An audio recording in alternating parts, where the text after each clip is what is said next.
en Medicina de Cuerpo y Alma como cada domingo aquí en Cinevisión Canal 19 y en la tarde de hoy tenemos un programa sumamente interesante.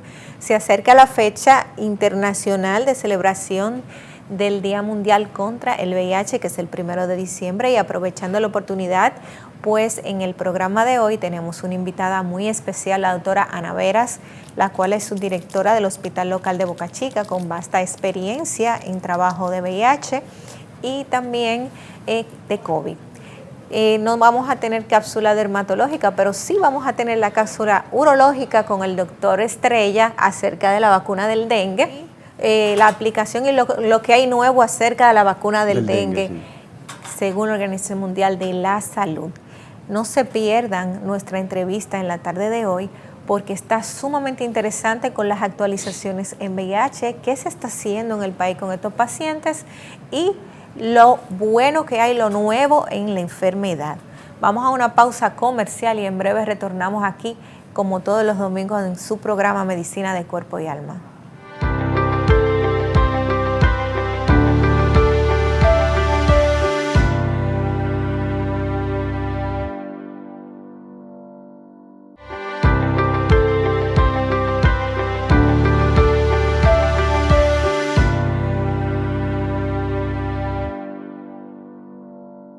Con el contenido de nuestro programa, hoy en mi cápsula urológica hablaré sobre la vacuna del dengue.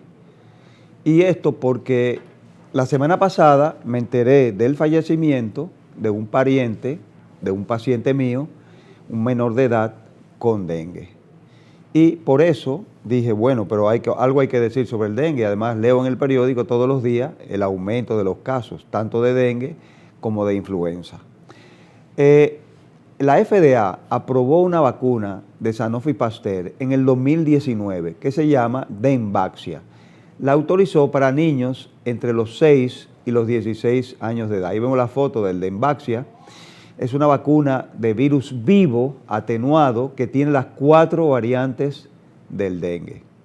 Lo único que ellos exigen es que la persona que está autorizada por la FDA americana para niños entre 6 y 16 años que vayan a viajar a países endémicos o que vivan en Estados Unidos donde se han detectado casos. Y deben tener una prueba positiva para dengue. ¿Qué quiere decir eso? Que alguna vez en su vida hayan tenido dengue. ¿Por qué es esto? Al parecer, la vacuna, la Dengvaxia de Sanofi Pasteur, ejerce un efecto tan potente que cuando te da el dengue por segunda vez o cuando te suministran la vacuna por segunda vez sin haber tenido previamente dengue antes, puedes hacer un dengue grave. Por eso, antes de vacunarse con esta vacuna, se exige que el paciente haya tenido dengue anteriormente. También la Organización Mundial de la Salud, la OMS, y la Comunidad Europea aprobó esta vacuna para pacientes ya entre 9 a 45 años. Pero se sigue manteniendo la exigencia que había que tener previamente una prueba positiva de dengue.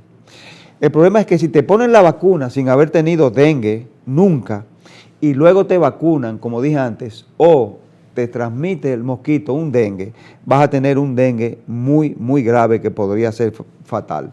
Por eso la vacuna se pone solamente en pacientes que hayan tenido dengue previamente. Se ponen 3 dosis, la primera dosis es el primer día y luego las segundas 2 dosis, la segunda y la tercera, se ponen con 6 meses de diferencia. O sea que el esquema completo podría durar un año.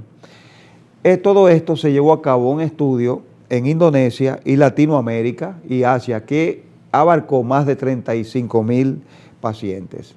Y esto sería de gran ayuda si esta vacuna, no sé si está en el país, pero si las autoridades consiguieran esta vacuna y podrían traerla para por lo menos vacunar esta población de niños menores de edad.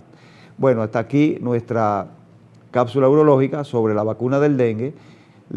Les sugiero que sigan con nosotros luego de la pausa comercial. Hoy una entrevista muy buena con la doctora Ana Veras, experta en VIH y COVID y subdirectora del Hospital Local de Boca Chica.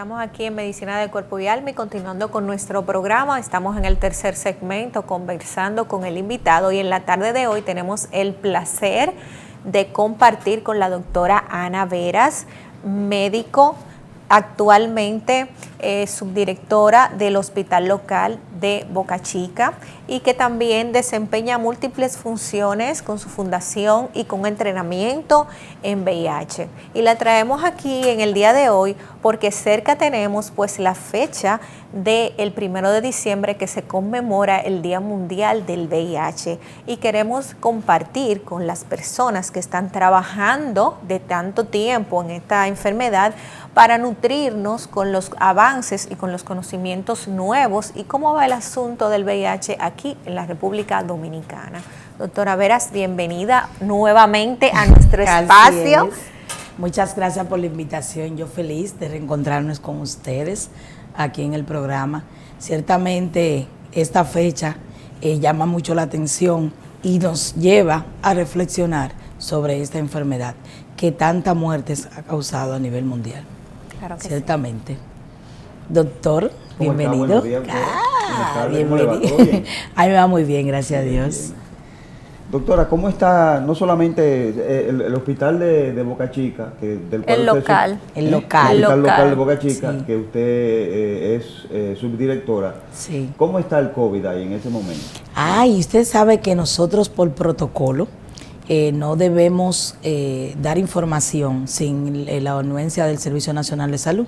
Ellos tienen una red muy bien estipulada donde nosotros diario mandamos todas las informaciones y ellos son los organismos encargados. Pero ciertamente el COVID actualmente en el país está totalmente controlado. Claro. La mayoría de los pacientes se están vacunando. Inclusive nosotros allá tenemos un puesto de vacunación disponible de lunes a viernes para que toda la comunidad que la requiera vaya. Y también permanecemos con un espacio disponible solamente para esos pacientes, ya sea en el área de ingreso o de internamiento y en el área de la emergencia también. Tenemos las pruebas gratuitas, ya sea la de COVID, PCR o la de COVID antígeno, para toda la persona que la requieran. Escuchen, y la tenemos disponible 24 horas. Escuchen bien eso, que en el hospital de Boca Chica la PCR es gratis de COVID sí, y del antígeno. El antígeno. El PCR y el antígeno. Las dos. Que privado cuesta una PCR 5,000 pesos. Así es. Y un antígeno 2,000 pesos. 2,000 casi 2,000 pesos, aproximadamente. Sí, cerca de 2,000 pesos. Sí, nosotros la tenemos ahí, gracias a Dios, porque el Servicio Nacional de Salud, de una manera muy eficiente, nos suple las pruebas y nosotros tenemos el personal que la hace 24 horas. Toda persona que tenga la sospecha de tener COVID puede personarse a la hora que sea y allá va a tener atención. Sí. Doctor, ¿y los niños están incluidos en el programa o solo adultos? No, también los niños, en los cuales si requieren ingreso o si requieren las embarazadas. La realidad es que la mayoría de la gente va a buscar la prueba porque va a viajar o porque se la solicitan en una empresa. Muy rara veces van porque realmente se sientan mal. Pues ustedes saben que ya la sintomatología del COVID ha ido variando bastante. Y gracias a Dios eso ha hecho que la mayoría de la comunidad conozca. Lo que sí se ha disminuido un poco es la bioseguridad. La gente ya no quiere usar la mascarilla, aún teniendo síntomas respiratorios, que eso no es bueno. Sí. Entonces, esa es lo que ha hecho que potencialmente puedan aparecer casos, pero lo cierto es que el COVID está muy controlado. Sí, gracias al Señor. Inclusive ya la mortalidad por COVID es casi nula. La vacunación, salvo sean pacientes especiales que tengan alguna situación especial inmunológica, que sea la que lo conlleve a la muerte. Sí, porque se habla que en otros países del mundo, por ejemplo en el mismo Estados Unidos, el COVID ha tenido un repunte, principalmente en niños menores de 6 años. Ahora se habla de la tripledemia. Así mismo que tienen COVID, influenza A y virus sincitial respiratorio. Sí, respiratorio. Y eso de que iban a vacunar a los niños de a partir de los 6 años de edad, se está haciendo. Allá también, inclusive en Boca Chica, las madres que deseen se apersonan con su bebé, con el nombre completo, correcto, y se vacunan. Se está usando la vacuna esta de RNA, ¿no? De RNA, sí, señora. Todavía la vacuna china de virus atenuado. La Sinovac. La Sinovac sí se está utilizando. ¿En niños también? No, en niños no. En niños no. Pero es la más popular, es la que más hay. Sí, sí. Inclusive hace poquito el ministro decía que una cantidad muy alta de vacunas se iban a perder ya para el 2023. Sí. Entonces por eso es bueno invitar a la comunidad que se vacunen. ¿Sería una Realmente cuarta hay un dosis? antes y un después. ¿Sería una cuarta dosis, doctora? Para los que no tienen la tercera, sí. Nosotros hemos tenido pacientes que se han puesto hasta la quinta ya. 5 dosis. 5 dosis. Wow. Sí. Se hace con las vacunas Pfizer o con la Sinovac en adultos. Esta mañana viendo yo la noticia, comentaba un señor de deporte en la televisión que él se ha vacunado 4 veces y le ha dado 4 veces el COVID. Tiene 2 Pero está vacunas. vivo. Lo que pasa es que Pero está vivo, lo que pasa con esto es que muchas personas no comprenden que el vacunarte de COVID no es para que no te dé, es para disminuir la mortalidad y complicación por el mismo. Y ciertamente yo que estoy trabajando COVID desde el día 0, he notado un cambio brutal. Anteriormente los pacientes enfermaban y se te complicaban en horas y morían en menos de 2 o 3 días. Ahora ya eso no pasa. Yo tengo aproximadamente como 6 meses que no reporto una muerte por COVID. Exacto, sí. Entonces, ciertamente yo soy un hospital de segundo nivel y a veces pacientes complicados nosotros los trasladamos, pero lo cierto es que nosotros no hemos tenido pacientes que se están complicando. Y aunque aparecen casos excepcionales en pacientes primeramente inmunocomprometidos, que pasa mucho en pacientes VIH, como tenemos allá en el hospital también una unidad de VIH, esos pacientes van a donde nosotros sí o sí. Entonces, las complicaciones mayores han sido con estos pacientes, pero por lo regular pacientes no. Además que hemos aprendido muchísimo. Por ejemplo, una de las cosas que yo aprendí con el COVID es que el COVID en pacientes que consumen muchos carbohidratos tienen mayores complicaciones y eso nos lo dio la experiencia. Y nosotros, por ejemplo, ya tenemos un plan nutricional para esos pacientes que están ingresados, donde se les disminuye los azúcares y se les pone por stevia o por Splenda. Porque ya sabemos que ellos venir de comer dulce no le van a querer. Un edulcorante. Todo lo que se le da a ellos es bajo o sin azúcar. Bueno, muy importante saber que se cuenta con esa herramienta, de Así que si es. uno se ve en una situación y el hospital trabaja 24 horas, pues tenemos a la doctora Veras para ante cualquier eventualidad. Doctora, y usted que ha tenido un entrenamiento en VIH y ha trabajado VIH mucho tiempo en su práctica, que lo sé, que la conozco desde hace mucho tiempo, ¿usted puede hablarnos un poquito acerca del VIH y cómo está la cosa ahora mismo? Dentro de su manejo, ¿usted siente que las infecciones dentro de su práctica están los diagnosticados elevados y la edad? Porque en la mía como veneróloga, que trabajo en hospitales, los pacientes que recibo con diagnóstico de VIH son jóvenes. Sí. Son jóvenes. Vienen ya a partir de su inicio de las relaciones sexuales. Sí. Vamos a decir 17, 18 años. O sea que la enfermedad continúa el VIH en nuestro medio. Así es. Gracias a Dios, el VIH es una enfermedad que data ya desde el 1970, donde se produjo la pandemia. Ya en el 1981 es que comenzamos a hablar de lo que es el SIDA realmente. Y realmente el virus de VIH no es más que un retrovirus que afecta a los linfocitos CD4. O sea, permite que estos linfocitos disminuyan en su función y en su cantidad. Y haciendo esto que el paciente sea más propenso a enfermarse y a tener ciertos tipos de cáncer. El virus del VIH, gracias a Dios, hemos aprendido mucho de él. Y esto ha permitido que nosotros podamos conocer la forma en que se multiplica, la forma en que se transmite, no se contagia, que eso inclusive es hasta discriminatorio porque el paciente enfermo de VIH no te contagia, sino te transmite el virus que él tiene.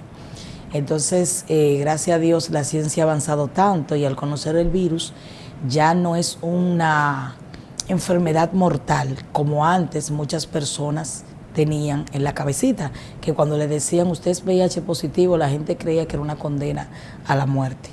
Gracias a Dios se han avanzado en la terapia antirretroviral y esta terapia ha permitido que una persona que tenga apego al tratamiento, adherencia al mismo, la carga viral disminuye, el conteo de CD4 aumenta, por ende el paciente puede llevar una vida socialmente activa. Y si no lo dice, la gente inclusive no lo conoce. Esos pacientes incluso se pueden llegar a negativizar, o sea que usted Sí. le hace la prueba y salen negativos. Sí, eso es cuando Pero- la carga viral baja mucho y el CD4 sube. Por eso es que nosotros siempre recomendamos que a los pacientes que sospechen tener un contacto donde haya habido una posible transmisión, entonces esos pacientes deben de manera rutinaria realizarse la prueba 72 horas después, luego al mes, luego a los 3 meses, porque si tú tienes una carga viral bajita por la infección inicial y tienes el conteo CD4 estable, pudiera ser que la prueba de ELISA, que es una prueba de membrana, que es la que hacemos, salga negativa. Sí, pero hay otra prueba que te da positiva Sí, a las claro. 2 semanas, es una proteína. Una proteína sí Sí, que sí. se hace. Aquí en el país todavía no, No se es hace. pública, sí se hace, Se hace. pero no es pública, o sea, tú tienes que Por el costearla. costo. Por Sí, el costo. creo que está como aproximadamente 6,000 pesos. El Y USD, hay instituciones ¿verdad? que la hacen un poco más económica, como el Centro de Virología que está por la UAS, ellos la hacen creo que un poco más económica y creo que hasta gratis si tú entras en el programa. Pero lo cierto es que sí, la prueba de ELISA, la prueba de VIH, que es la que se hace, siempre uno solicita que se confirme y cuando hay la sospecha que se repita. Doctora, ¿y qué síntomas? ¿Qué síntomas puede presentar una persona que le dé sospecha de que puede estar cursando con la enfermedad? Ciertamente cualquier persona que tenga una infección reciente, la sintomatología más común es un síndrome febril, cuando está reciente la infección. Pero como tenemos una cantidad de patologías y de enfermedades que producen fiebre, uno por lo regular lo obvia. Lo que sí debe llamarnos la atención es que cuando nosotros tenemos algún tipo de sospecha de una relación sexual, de una punzada con un objeto cortante o punzante, o cuando tenemos transfusiones y nosotros sospechamos la enfermedad, entonces nosotros debemos hacer la prueba. La sintomatología va a variar de acuerdo al lugar afectado, de acuerdo a la cantidad de CD4 que tú tengas en el momento, de acuerdo a la carga viral y sobre todo de acuerdo a las enfermedades oportunistas que pudieran afectarte. Entonces, si yo, por ejemplo, soy VIH positiva y mi carga viral comienza a bajar, a aumentar y mis CD4 comienzan a bajar, principalmente por menor de 200, entonces yo pudiera estar en la etapa SIDA, que es cuando comienzan los síntomas. Es importante que la gente sepa que nosotros podemos ser VIH positivo sin estar enfermos. Ya cuando nos enfermamos es que caemos en la etapa SIDA. Entonces, en la etapa SIDA, nosotros vamos a tener cantidad de enfermedades que nos van a atacar porque nuestra inmunidad está afectada. Entonces, estas enfermedades más comunes son la neumonía, las diarreas o gastroenteritis, la tuberculosis. Hay algunos tipos de cáncer como el linfoma no-Hodgkin. Está también el sarcoma de Kaposi, que se ve mucho en estas personas. Y hay muchísimas enfermedades dermatológicas que aparecen en estos pacientes, que a veces, a mí me ha pasado con la experiencia, cuando yo veo ciertas lesiones, me llama la atención y aunque el paciente se ve estable, yo digo, este paciente como que está raro. Por ejemplo, una enfermedad muy común es el herpes simple. Pero cuando tú ves esas úlceras que a veces se convierten hasta crónicas y se ven como muy profundas, te llama la atención y te dice, vamos a hacerle su pruebita, porque realmente en esos pacientes, al no tener la inmunidad, las enfermedades lo atacan de una manera muy agresiva. Usted mencionó el Kaposi, pero que son Sí. linfomas de la piel. Sí, sé si, linfomas doctor, de la usted como piel, así dermatólogo. mismo es. Hay otro también que yo lo pude ver estadísticamente, que fue un papá de un colega, de un urólogo, pero ese paciente era HIV negativo, fue una cosa casual, fue un síndrome, el famoso síndrome de César. Ah, Es sí. una micosis, una Una especie micosis, de micosis sí. fungoides. Una de las cosas que a ellos más lo afecta, que a uno le llama mucho la atención, es ver pacientes con candidiasis gastroesofágicas, candidiasis en el Sí. tórax, a nivel de lo que son los pulmones, también la misma neumonía por Girovechi. Eso se observa mucho en pacientes que están en etapa SIDA, y aunque el paciente vaya por un dolor en un pie, automáticamente tú ves, por ejemplo, la onicomicosis en las 10 uñas de las manos y de los pies. Debe llamarte la atención como personal salud. Todas las enfermedades que dependan de la inmunidad celular Así se es. ven más Se ven, frecuentemente, sí, porque, así mismo como es. usted dijo que era una afección, cuando bajaban mucho los CD4, son linfocitos tipo T que Así. ellos se encargan de la inmunidad celular. Así mismo es. Doctora, pero mientras más temprano se diagnostica la enfermedad, ¿le va mejor al paciente con el uso de los medicamentos? Sí, claro que sí. Cuando nosotros tenemos una infección reciente de VIH, no necesariamente se medica al paciente, porque en eso tiene mucho que ver para iniciar la terapia. ¿Qué tanto yo tengo en la carga viral y qué tanto tengo en los CD4? Muchas veces tú vas y te diagnostican VIH positivo, pero tu carga viral está adecuada y solamente te hacen terapia una terapia sencilla y no te ponen terapia antirretroviral porque estamos solamente observando. Y si te estimulan a no tomar alcohol o a disminuir el consumo, a dormir adecuadamente, y además también se te estimula a tener una vida saludable. Esos pacientes, cuando tienen adherencia al tratamiento y llevan una vida saludable, señores, no mueren de eso. Hacen lo que sea, pero no eso.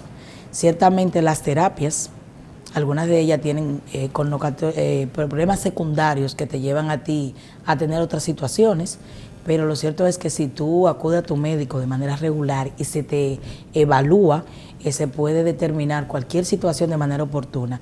Y sí tiene mucho peso el diagnóstico. Muchas veces, por la misma estigmatización que tenemos con estos pacientes, la gente no le gusta hacerse la prueba. Y yo siempre digo a los muchachos en mis clases que el VIH es la única enfermedad que tiene una ley. Porque yo, como una paciente positiva, no tengo el derecho ni tengo la responsabilidad de decirle ni siquiera a mi médico que yo soy VIH positiva. Eso es un derecho que yo tengo, que me compete y que yo puedo negarlo. Y yo, como personal salud, puedo hacerte la prueba, pero debe ser bajo tu consentimiento. Y si dentro de mi trabajo tendría yo que hacerla la prueba, salga negativa o positiva, yo no tengo la autorización para decírtelo a ti. Entonces, en eso siempre tenemos que tenerlo claro, porque como hay una ley que protege a estos pacientes sí tienen la responsabilidad de cuidarse, pero no tienen la responsabilidad de ventilar su serología. Eso es algo muy personal, y a mí, por ejemplo, me pasó una vez con un paciente que nosotros lo ingresamos. Por cierto, yo ese paciente lo diagnostiqué sin tocarlo, y fue que yo lo vi en una fila con un herpes zóster, una cosa atroz, grosera. Y yo me llamó mucho la atención, y cuando lo veo que lo conozco y lo veo muy flaco. Y le digo, ¿qué tú tienes? Me dijo, yo vengo porque tengo un dolor de estómago. Y yo le dije, ven, vamos para la emergencia. Y la emergencia ahí lo canalizamos, lo hidratamos, y le dijimos que queríamos hacerle analítica. Él tomó el consentimiento, lo firmó, porque hay que firmarlo, y se le hizo la prueba y salió positivo, y lo ingresamos. Estando allá llegó la esposa y nos dice, mire, yo quiero que usted me diga a mí la verdad, porque a mí me dijeron que él tiene VIH. Y yo le dije, ¿y usted habló con él? Me dice ella, pero usted es doctor, usted me puede decir, y él es mi esposo, y yo no tenía la autorización para hacerlo. Él murió y ella no supo que él tenía, por lo menos por el personal salud, que ella tenía VIH, porque realmente él no quería decirlo, y eso hay que respetarlo. Pues llegó muy malito, llegó ya muy sí, estaba muy en etapa SIDA, estaba ya totalmente descompensado, y esas enfermedades oportunistas ya habían lastimado. Y yo creo que debemos de educarnos mucho con eso. Sí. Porque muchas veces nosotros cometemos, y me incluyo porque soy personal de salud, cuando llega un paciente positivo, o se hace mueca, o se hace seña, o se hace una cosa, entonces tú no sabes quién es vecino de ese paciente, quién lo conoce. No, y el entonces dolor que le causa al paciente, porque el paciente nota que tú dices. Sí. O sea, tú haces esas facciones y eso es muy malo. Yo como dermatóloga, en mi experiencia manejando pacientes que están en el programa y que hacen lesiones cutáneas, pues yo manejo un protocolo muy humanitario y muy empático con el paciente, porque entonces si tú no le pones la mano, si tú no lo saludas, ya el paciente viene predispuesto a que tú sabes, no quiero entrar porque no me saludan, y uno tiene que educarse que ponerle la mano y saludar a una gente con VIH no se te va a pegar por eso. Así mismo, no se te va a transmitir. No se te va a pegar por eso. Y hay que tener claro, muy difícil, hay que tener claro que la forma de transmisión debe haber un contacto muy íntimo, y dentro de ello están las relaciones sexuales, que es la principal causa, pero también está la transmisión vertical, que es de una madre embarazada sí, que puede transmitírselo al bebé. Pero ojo, solamente el 3% de madres embarazadas que tengan el parto vía vaginal es que transmiten la enfermedad, no son todas. Si la mamá tiene tratamiento previo, es muy difícil, y si no le da el seno después del alumbramiento, no tiene necesidad de transmitir el virus. También podemos saber que hay ciertas transfusiones sanguíneas que cuando no tienen el protocolo adecuado para hacer el tamizaje previo, pueden enfermar a las personas. Y una de las más comunes a nivel del área de la salud es que tú, con un objeto cortopunzante, tú tengas algún accidente y pudieras inocularte el virus. Pero lo cierto es que ya, gracias a Dios, dentro de los avances que existe un protocolo que debemos tener en todas las emergencias principalmente y en todos los centros médicos, donde si tú tienes un accidente con una persona, no importa que esté negativa, hay un protocolo que hay que hacer, y dentro de ello está el darte una terapia médica, donde tú te la tomas por aproximadamente un mes. Se te hacen tus controles de VIH y otras patologías virales, y también te ponen tu tratamiento, y tú, aún el paciente sea un paciente positivo con una carga viral alta, tú no tienes el riesgo de infectarte. Pero no había un tratamiento que eran 2 pastillas solamente, o eran 24 o 48 horas. No, gracias a Dios ha avanzado, no, ahora son más. Ahora son más, pero sí se da, está de manera gratuita en todos los hospitales.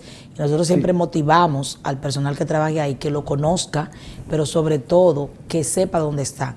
Porque una de las cosas que a veces pasa es que, como esos son de programas, esos medicamentos, a veces sí están ahí, no se revisa la fecha de vencimiento, y cuando ya pasa la situación, lamentablemente hay, pero están vencidos o se agotaron y no los repusieron. Doctor, una mujer violada que tuvo una violación sexual, ¿puede recibir esta terapia como dentro del protocolo de protegerla ante la exposición? Porque no sabemos si el violador está positivo o no. Sí, algo importante es que cuando tú tienes una exposición sospechosa o accidental, es importante saber que este protocolo debe colocarse antes de las 48 horas. Si las personas que tienen violaciones y van a la fiscalía, me consta porque trabajamos en NA, tienen un protocolo donde a usted le colocan, le mandan a hacer todas sus analíticas previo, y le colocan inmediatamente el protocolo de VIH, también el del embarazo, y le hacen todo lo requerido para que esa persona disminuya el riesgo de infección, pero debe de ser en las primeras 48 horas. La realidad es que muchas veces uno está por vergüenza, cuando se tiene situaciones, no va.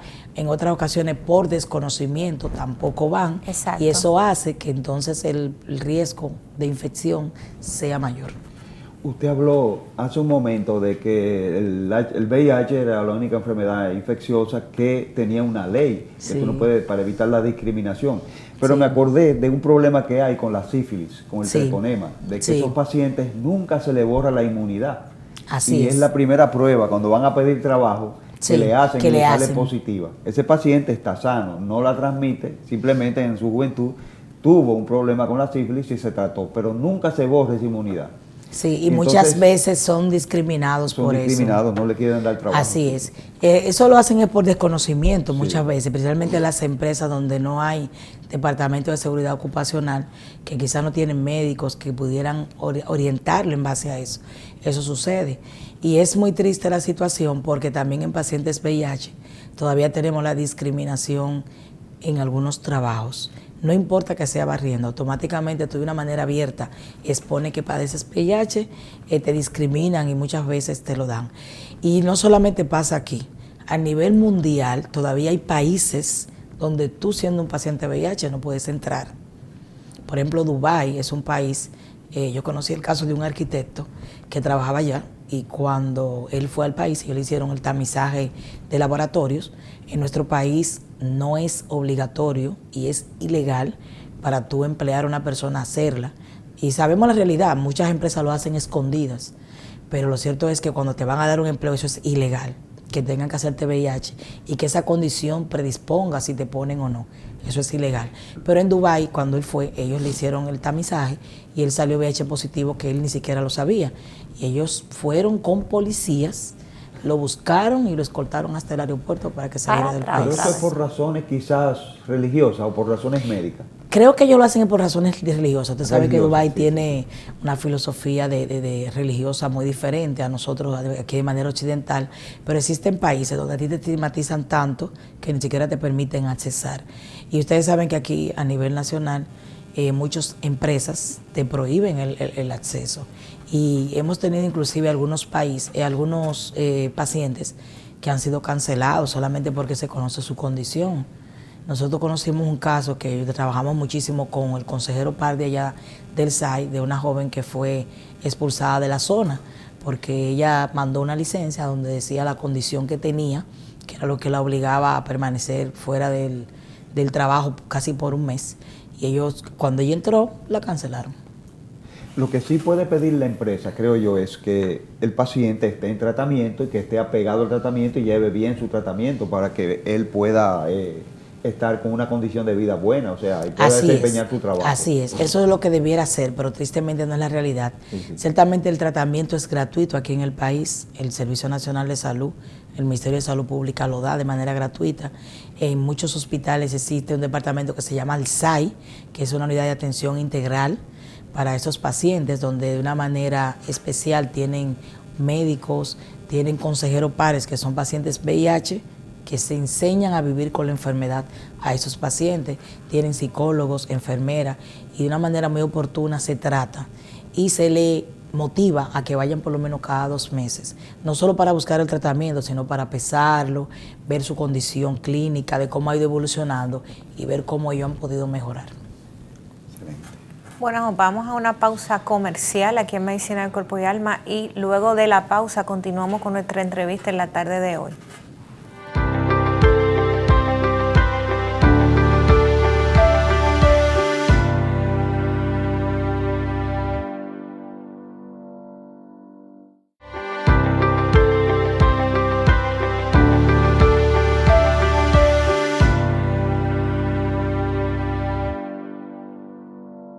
Contenido de nuestro programa, luego de la pausa comercial, recordamos que tenemos hoy aquí a la doctora Ana Veras, subdirectora del Hospital Local de Boca Chica y quien tiene una fundación en Boca Chica para encargarse de muchos problemas que tienen allá. Se trata de la Fundación Ana Veras. Doctora, usted habló hace un momento del embarazo. ¿Qué hacer con este niño? O sea, ¿cuál es el porciento de estos niños que después de dar a luz de madres VIH positivas tienen VIH? ¿Y qué se hace con estos niños? Bien, aquí en el país hay un programa muy bonito con estos niños. Estos niños, como habíamos dicho, no todas las madres VIH positivas transmiten la enfermedad al bebé, porque la forma de transmitirlo es mediante el seno o mediante el canal del parto, principalmente en partos prolongados, vía vaginal.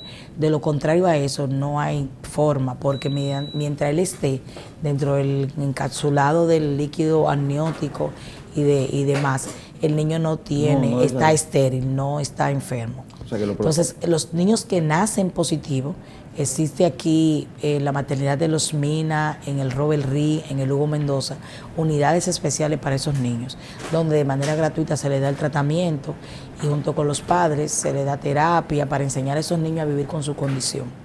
Lo importante saber es que muchas de esas madres que en algunas ocasiones transmiten la enfermedad lo hacen por desconocimiento de la enfermedad inicial, o sea, que no tienen un chequeo prenatal adecuado, porque durante el chequeo prenatal identifican que el paciente es VIH positiva, se pone en tratamiento, porque hay una terapia antirretroviral para esas madres y así se disminuye el riesgo. Automáticamente el niño nace, al niño también se le da una terapia que viene en suspensión, se le calcula por la cantidad de libras que tenga el bebé y se le da al niño también para disminuir la infección. Como yo decía ahorita, ya hemos avanzado mucho en cuanto a lo que es el tratamiento y actualmente nadie debiera morir de VIH, porque el tratamiento existe y se puede llevar una vida social activa.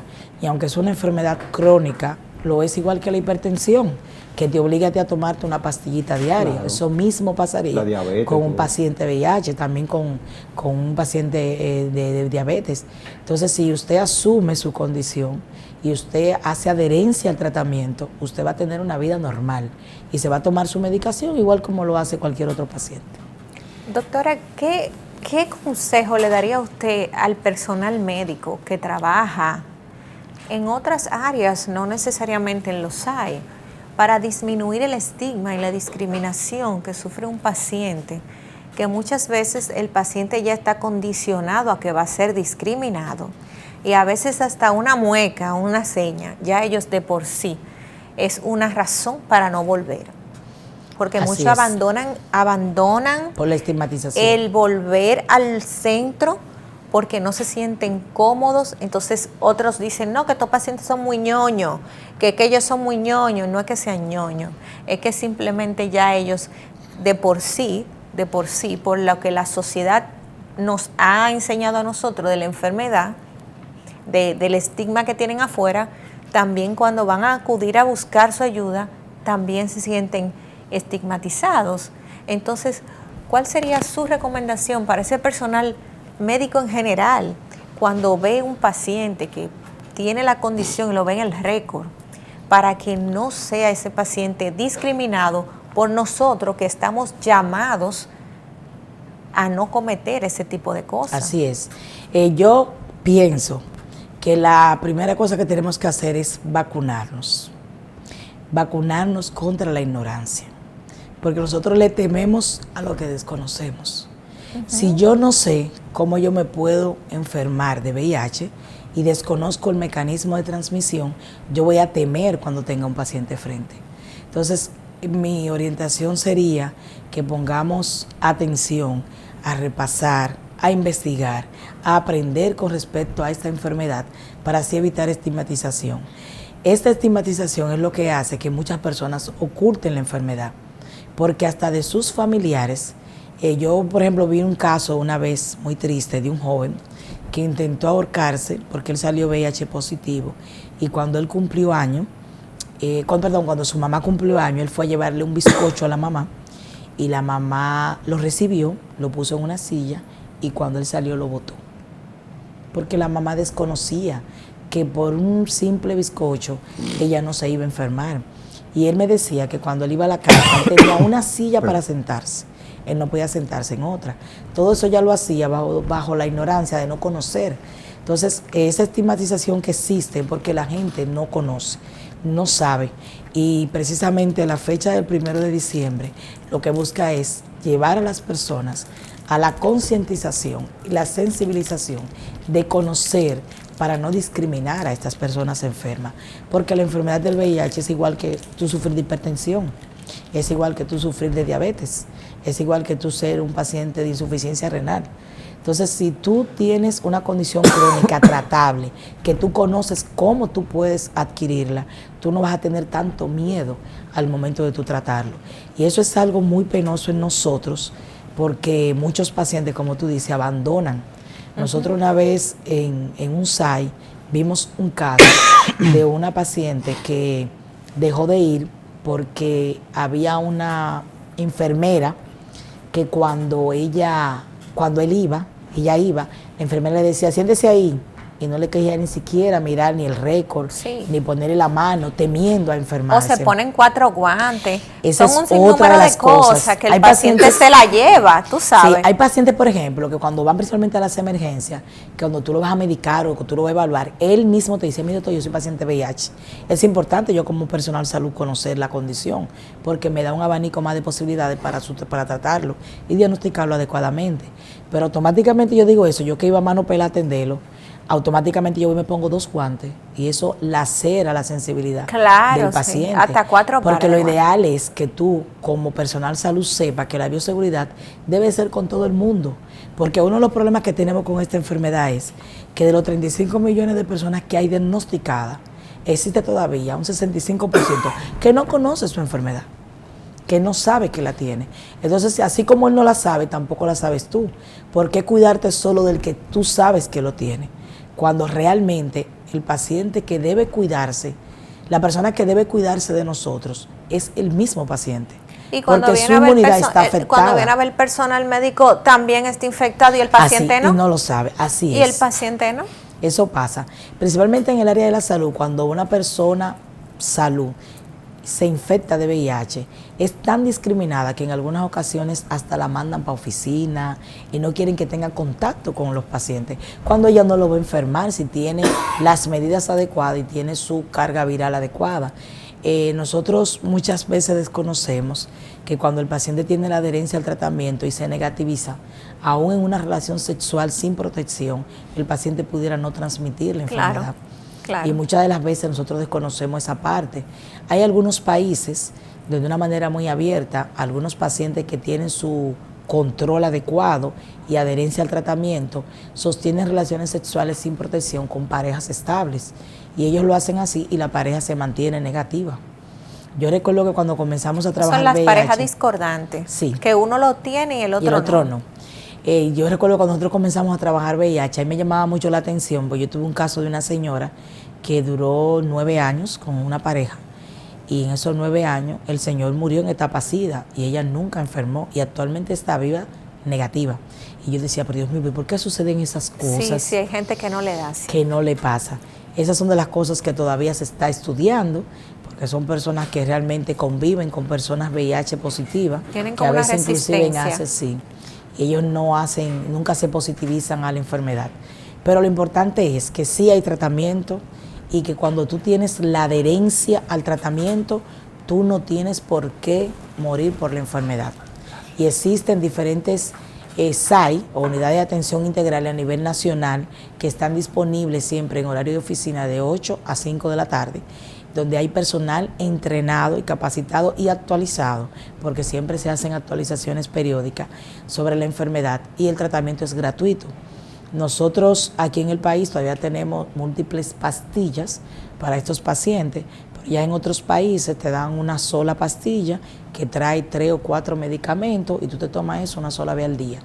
Aquí nosotros les recomendamos, de acuerdo a la terapia, que sea o en la mañana o en la noche, o si es cada 12 horas, mañana y noche, con la intención de que sea cuando salgo de la casa o cuando ya me voy a acostar. Y así evitar que se te olvide el tratamiento. Sí, hay más adherencia si es un solo también, porque son 3. Doctora, le iba a preguntar con respecto a su fundación, ¿qué hacen ustedes con estos pacientes? Tú sabes que los pacientes VIH muchas veces son discriminados, olvidados y abandonados, inclusive por la familia. Principalmente en la pandemia, una de las cosas que yo siempre dije que nadie nunca pensó es que si estos pacientes dependen de una medicación y todos lo cerraron, ¿qué pasaba con ella? Una de las cosas que nosotros hicimos en la pandemia como fundación era ir a los SAI, hablar con los médicos de diferentes SAI, porque fuimos a varios lugares, y tratar de conseguir la terapia a esos pacientes que por su condición de inmunidad no podían estar expuestos. Entonces nosotros a esos pacientes le llevábamos la terapia, lo evaluábamos en sus casas con todo el equipo de bioseguridad y además le llevábamos comida. Muchas de estas personas necesitan mucha terapia emocional, apoyo familiar, y nosotros como institución lo que hacemos es convertirnos en esa familia que muchas veces ellos no tienen, visitándole, llamándole y motivándole a que vayan a su médico. Porque muchos de ellos cuando tienen el tratamiento y lo utilizan, como no se sienten nada, dejan de ir. Nosotros inclusive a veces tenemos pacientes que están negados a la terapia o son muy olvidadizos, y nosotros lo que hacemos es tenemos un equipo que los llama a la hora que le toca para recordarle que tiene que tomarse la pastilla. En algunas ocasiones hemos tenido que visitar esos pacientes que a veces están postrados en cama, como me pasó en la pandemia. Nosotros conocimos, que me llamó mucho la atención, fue una niña de 3 años que yo estaba dando comida cocinada en la pandemia, y la niña de 3 años es la que sale. Y yo le digo, ¿dónde están sus padres? Y ella me abre la puerta y está el papá y la mamá tirados en el piso. Y yo le digo que por qué, porque tú sabes que en la pandemia uno no podía entrar. Y yo le decía que por qué, y la niña no hablaba bien, y ella me decía que tan malo, que tan malo. Y yo me di cuenta que yo era un paciente VIH positivo, nosotros comenzamos a tratarlo, seguíamos llevándole la comida, le buscamos una doctora del SAI, que gracias a Dios nos acompañó y visitamos los pacientes, que de aquí le mando un saludo, la doctora Nolasco, y ella le pusimos tratamiento y hoy es una familia feliz. Gracias a Dios están bien los 3. La niña no es VIH positiva, los padres sí, pero ellos tienen ya una vida regular. Y así como ellos, nosotros hemos tenido muchísimos pacientes donde nosotros le damos ese apoyo, esa continuidad. Hemos trabajado con algunas instituciones donde nosotros hacemos operativos en comunidades muy remotas y en batalles, tratando de hacer esas pruebas y tratando de identificar esos pacientes. De captar los casos. Así es, ya cuando se captan, nosotros lo llevamos a diferentes lugares, de acuerdo a donde vivan, a los SAI que hay, lo presentamos como paciente y tratamos de que ellos tengan el tratamiento, porque muchas veces ellos, por desconocimiento o por que tienen miedo, ellos a veces no quieren ir. Entonces nosotros eso, si tenemos que ir en vehículo a buscarlo a su casa para que vayan, nosotros lo hacemos. Si tienen situaciones económicas donde no tienen para comer, nosotros también tratamos de buscar personas que nos puedan colaborar con esta parte y ellos también le llevamos la comida, ya sea cruda o cocinada. Doctora, ¿y estos pacientes que tienen una vida sexual de alto riesgo, que a veces tienen varias parejas sexuales conocidas o que tienen prácticas sexuales de riesgo donde se transmite más fácil el virus, ¿con qué frecuencia usted entiende que deberían de hacerse pruebas regulares? Porque es una forma de concientización para la gente que tiene este estilo de vida, de tener varias parejas, y porque mientras más temprano tú lo coges, lo captas, mejor le va al paciente. Sí, mejor calidad de vida tiene. Nosotros siempre estimulamos a que primero haya la responsabilidad de que si tú tienes un estilo de vida de múltiples parejas o de relaciones sexuales de alto riesgo, tú tengas la responsabilidad de utilizar condón, porque el condón es un mecanismo de barrera que nos ayuda bastante a disminuir la forma de infectarse por este virus. Entonces nosotros siempre estimulamos a la responsabilidad, pero también estimulamos a que de una manera responsable usted acuda por lo menos cada 3 a 6 meses a realizarse el tamizaje o el perfil viral, que nada más no incluye VIH, sino otras enfermedades de transmisión desde transmisión sexual que pudieras tú tener. Lamentablemente en nuestro país tenemos ciertas trabas porque, por ejemplo, a adolescentes, de una manera abierta, ni siquiera en las escuelas, tú puedes hablar muchas cosas porque no te lo permite la ley, pero nosotros como fundación hemos desarrollado un programa muy bonito donde nosotros vamos a las escuelas a hablar de enfermedades de transmisión sexual y ahí hablamos de planificación, de relaciones sexuales responsables y tratamos de captar, porque también en nuestro hospital tenemos una unidad de atención integral para adolescentes y en esa unidad nosotros damos charlas, damos planificación gratuita, cualquier tipo de método que la niña desee, tenemos apoyo psicológico para ellas y le damos acompañamiento a esas embarazadas, porque también tenemos ginecólogos que nos ayudan a chequear a estas niñas y a darle continuidad, pero sobre todo trabajamos en ella la resiliencia. Ya yo me embaracé, ya yo tengo un niño, ahora ¿qué va a pasar con mi vida? Vamos a seguir estudiando y vamos a tratar de no volvernos a embarazar, que siempre lastimosamente en las adolescentes hay una reinserción, tengo un niño a los 15, ya a los 16 tengo otro y después así. Entonces nosotros trabajamos esa parte allá en la unidad de atención integral para adolescentes, que creo que son una de las pocas que hay en el país. Muy interesante, doctor. Y usted sabe que el tiempo aquí en televisión es corto. Nos interesaría pasarnos una hora más de entrevista, pero ¿cuál sería el mensaje a la población actualmente suyo con respecto al VIH? Ya que nos queda poco tiempo, pero me encantaría que usted nos diera una recomendación a todo el público que nos visualiza todos los domingos aquí en Medicina de Cuerpo y Alma sobre cómo acudir, dónde acudir, si siente alguno de los síntomas o si piensa que estuvo expuesto. Vamos a escuchar la recomendación de la doctora que trabaja el área de VIH para todos ustedes los que nos sintonizan aquí cada domingo en Medicina de Cuerpo y Alma. Nosotros les recomendamos que toda persona que tenga relaciones sexuales lo haga con responsabilidad y para eso utilizar el condón. Lo ideal sería que sea de manera exclusiva con una sola pareja, pero si por alguna condición usted no lo hace así, tenga la responsabilidad de acudir de manera periódica a su médico para evaluarse y hacerse el tamizaje viral y así diagnosticar a tiempo cualquier enfermedad. Además, nosotros recomendamos que si ya usted está enfermo, acuda a esas unidades de atención integral que existen en los diferentes puntos y diferentes hospitales del país, donde de una manera gratuita usted va a recibir su tratamiento y va a recibir una atención oportuna. Si usted tiene VIH, eso no es una condena de muerte. Usted puede tener una vida social activa que le permita ser feliz aún con una enfermedad. Lo importante es que si usted sospecha que pudiera tenerlo, acuda a hacerse la prueba de VIH.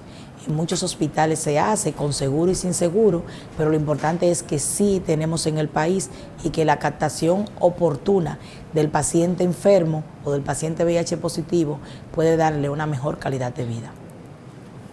Bueno, doctora, muchas gracias por su... Gracias a ustedes por la invitación y por sus claras ideas y todo eso. Muy bonita la obra que están haciendo allá en Boca Chica. Y también le agradecemos a los queridos amigos televidentes por habernos sintonizado una vez más en Medicina de Cuerpo y Alma, aquí en Cinevisión, todos los domingos de 2 a 3. Nos vemos la semana que viene. Gracias.